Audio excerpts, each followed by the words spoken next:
안녕하세요.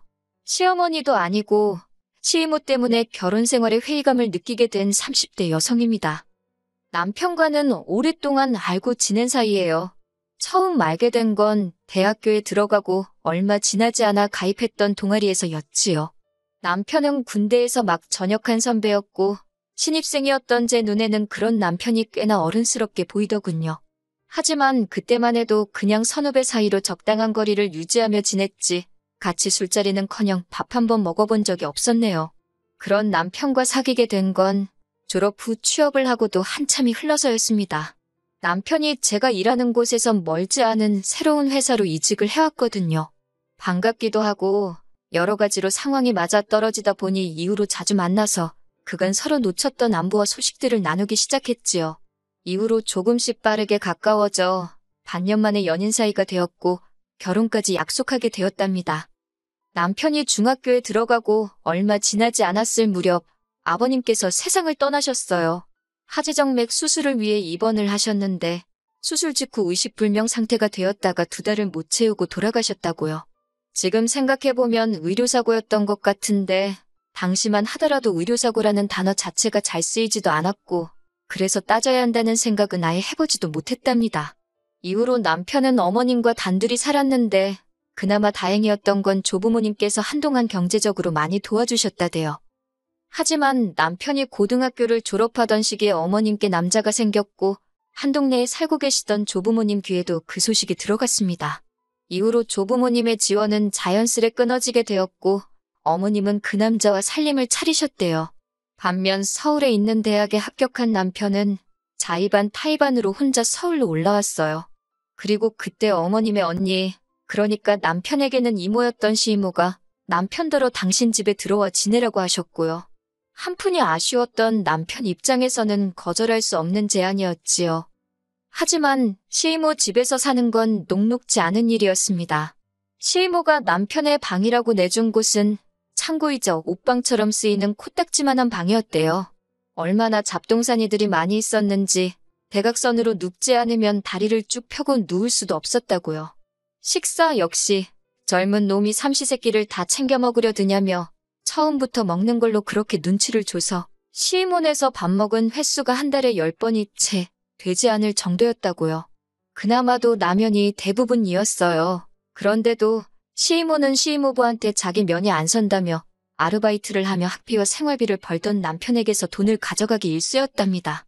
듣다 못한 제가 뭐하러 그런 푸대접을 받으면서 그 집에 있었냐 하니 새 인생 시작한 어머님께 걱정을 끼치고 싶지 않았다는데 어찌나 속이 상하던지요. 하지만 이런 과거를 시이모는 자기 마음대로 자기 유리한 쪽으로 기억을 하고 있더라고요. 남편한테 대놓고 한다는 소리가 자기가 없었으면 남편이 무슨 수로 이 서울 땅에 자리 잡고 살 수 있었겠냐면서 정말이지 어찌나 생색을 내는지 모르는 사람이 보면 시이모가 남편 목숨이라도 구해준 줄 알 만큼 거들먹거리기 일쑤였어요. 그리고 그런 시이모의 오만한 태도는 급기야 상견례 자리까지 이어졌습니다. 상견례 당시 저희 쪽이야 당연히 친정부모님 2분 다 자리를 하셨지요. 그리고 저로서는 남편 쪽은 아버님은 돌아가셨으니 당연히 어머님만 나오실 줄 알았네요. 남편도 별다른 말이 없었고요. 그런데 뜻밖에도 상견례 장소에는 어머님뿐만 아니라 시이모까지 나와 계시더군요. 양가 식구들끼리 가벼운 인사를 주고받고 얼마 지나지 않아 바로 본론으로 들어갔습니다. 혼수며 예단이며 전반적으로 결혼에 관해 이야기를 나누기 시작했지요. 사실 남편과 저는 이미 무엇을 어떻게 얼마나 할지 어느 정도는 결정을 내린 상황이었어요. 솔직히 양가 부모님 모두 특히 어머님의 경우 당장 저희 도움이 필요하신 정도는 아니었지만 그렇다고 저희를 도와주실 형편도 아니었거든요. 그렇다 보니 진작부터 남편도 그렇고 저도 양가 부모님께 부담은 드리지 말자 했어요. 저희는 어른들께 저희 능력이 닿는 선에서 결혼식도 올리고 집도 장만하되 쓸데없는 허례허식은 물론이고 보여주기식 혼수랑 예단은 생략하고 싶다고 그간의 생각을 말씀드렸습니다. 그러자 친정부모님도 그렇고 어머님까지도 젊은 애들이 어쩜 그렇게 기특한 생각을 했냐며 미안하고 고맙다 하시대요. 그런 말을 듣자고 한 소리는 아니었지만 아무튼 전반적으로 훈훈한 분위기였어요. 그런데 어이없게도 시모 혼자서 원성을 높이며 산통을 깨셨습니다. 어떻게 그런 중대한 결정을 저희 멋대로 정하냐면서. 특히 남편더러 너는 누구 덕분에 서울 하늘 아래서 장가까지 가는데 당신한테 의견 한마디 안 물어볼 수 있냐고 쏘아 붙이시더니 저한테도 아무리 세상이 달라졌어도 어떻게 맨몸으로 시집올 생각을 하냐입니다. 전혀 예상치도 못한 시이모의 말에 남편도 저도 황당해서 순간 벙쪘지요. 남편이 그런 시이모님을 향해 한숨을 쉬면서 이모는 사람이 양심도 없냐고 무안을 주대요. 어머님도 시이모더러 쓸데없는 소리를 하냐고 핀잔을 주셨고요. 그런데도 시이모는 남편 말이고 어머님 말이고 들은 채도 안 하셨습니다. 모자가 쌍으로 생각이 없다나 어쩐다나. 앞에 버젓이 저희 친정부모님이 계시는데도 전혀 개의치 않고 당신 하고 싶은 말은 다 하시더라고요. 그러자 보다 못한 저희 친정부모님께서 시이모를 향해 그쪽은 초대받지 못한 손님이라며 여기에 무슨 자격으로 와서는 부모들도 가만히 있는데 쌍지팡이를 짚고 나서냐고 한마디 하셨습니다. 그렇게 결국 상견례고 뭐고 다 파토가 났어요. 그래도 파혼으로 이어지지는 않았습니다. 이튿날 바로 남편이 저희 부모님을 찾아와 몇 번이고 죄송하다며 사과를 드렸거든요. 시이모하고는 왕래는커녕 자주 연락도 하지 않는다며 살면서 몇 번 마주칠 일도 없을 거니 제발 노여움을 풀어달라며 빌대요. 그리고 그런 남편의 진심 어린 사과에 저희 부모님께서 한 번 더 기회를 주기로 하셨고요. 그리고 친정어머니께서는 결국 이불부터 시작해서 대략 1,000만 원 정도의 예단을 해주셨습니다. 아내 가서 평생 트집 잡혀 사느니 남들 해가는 만큼 해가라고 대신 저더러 어깨 피고 살라면서요. 그리고 이후로 한동안 남편과 저 두 사람의 결혼 생활만 놓고 이야기하자면 정말 평화로웠습니다. 그때 시이모 때문에 파혼이라도 했다면 얼마나 후회스러웠을까 싶을 정도로요. 하지만 어느 날 갑자기 어머님이 같이 살던 남자와 헤어지면서 상황은 생각지 못한 방향으로 흘러가기 시작했어요.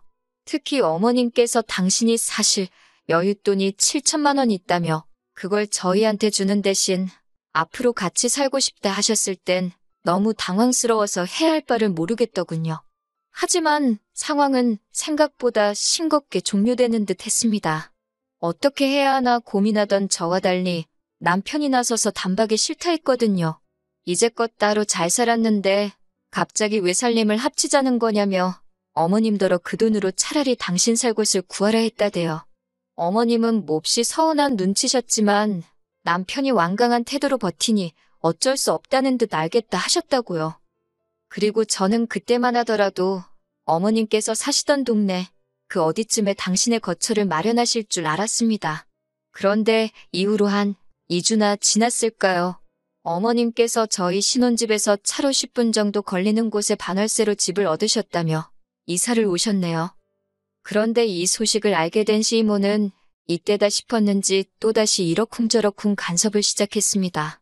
자식 새끼가 길바닥에 나앉은 것도 아닌데 왜 어머니를 안 모시느냐며 니네 엄마는 해도 잘 안 드는 집에 살게 해놓고 니들은 밥이 목구멍으로 넘어가냐고 당장이라도 안방을 내어주라는 둥 어쩌라는 둥. 정작 어머님께서는 아무 말씀도 안 하시는데 시이모 혼자서 열을 내더니 순식간에 저희를 천하의 불효자로 만들더군요. 그뿐만이 아니었습니다. 이후로도 시이모는 걸핏하면 저더러 어머님 댁에 반찬을 해다 주라던가 가서 빨래를 하라던가 정말이지 별의별 잔소리를 해댔어요.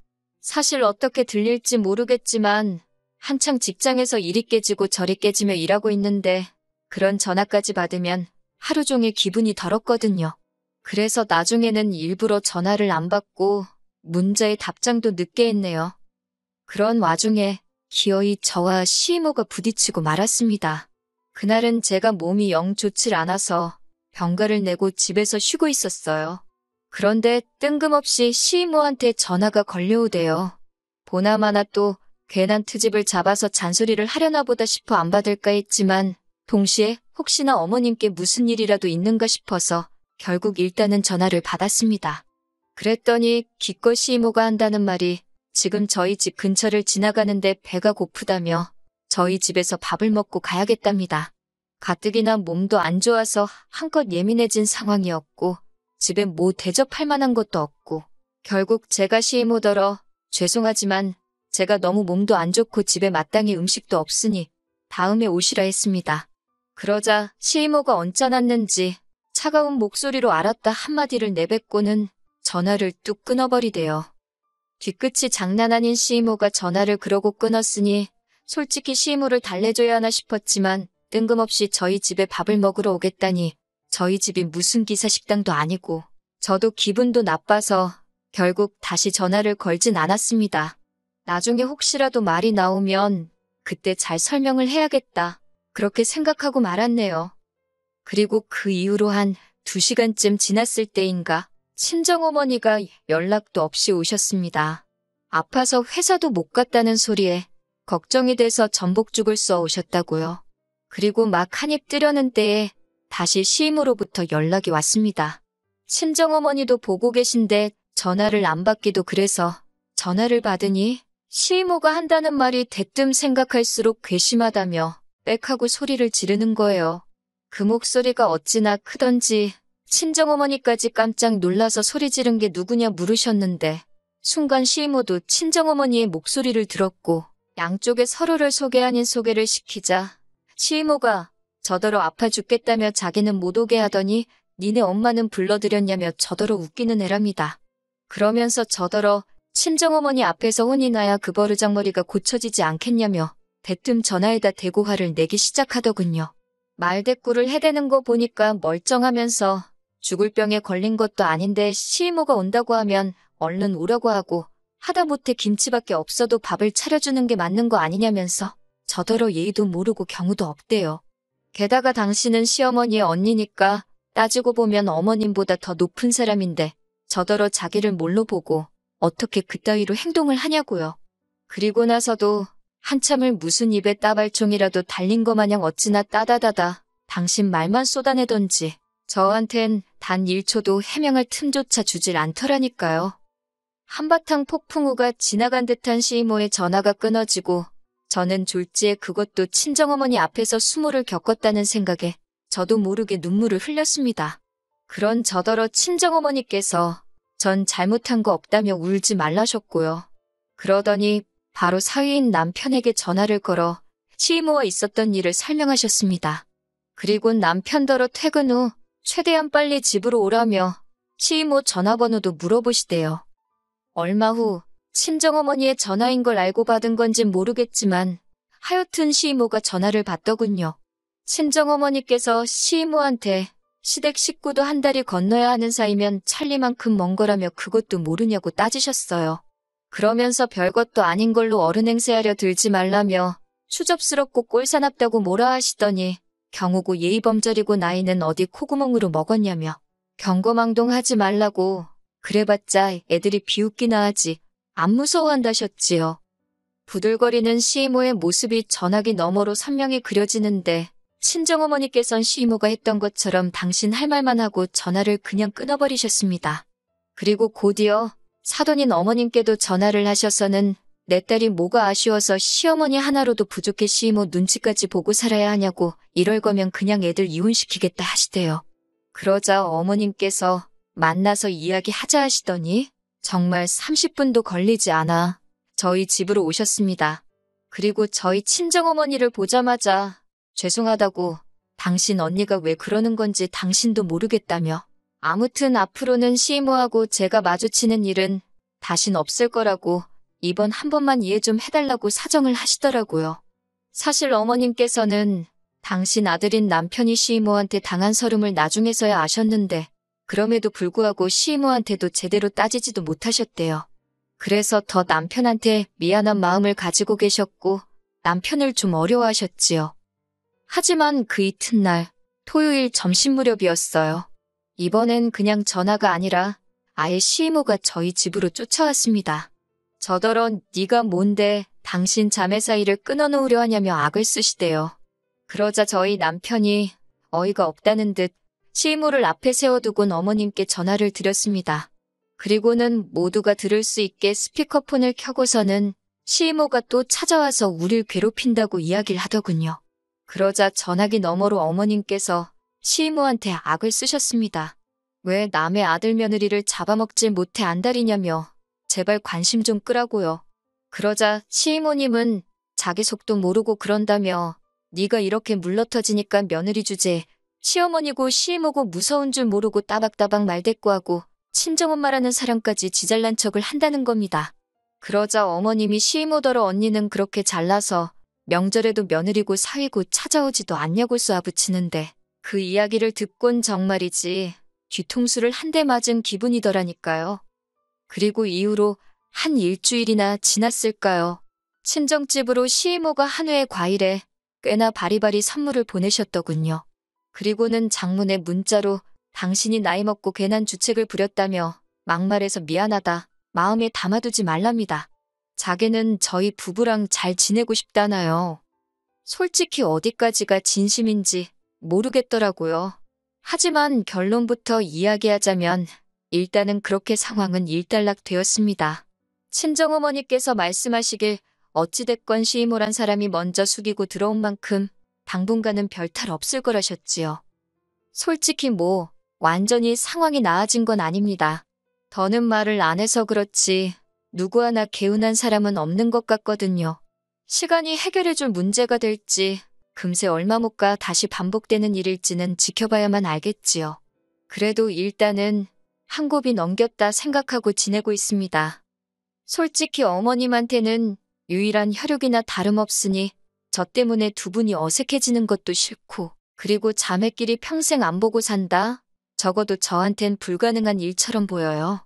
그냥 어머님은 시이모와 잘 지내시고 저는 시이모 앞으로도 계속 이 정도 불편한 사이로 살 수 있으면 좋겠습니다.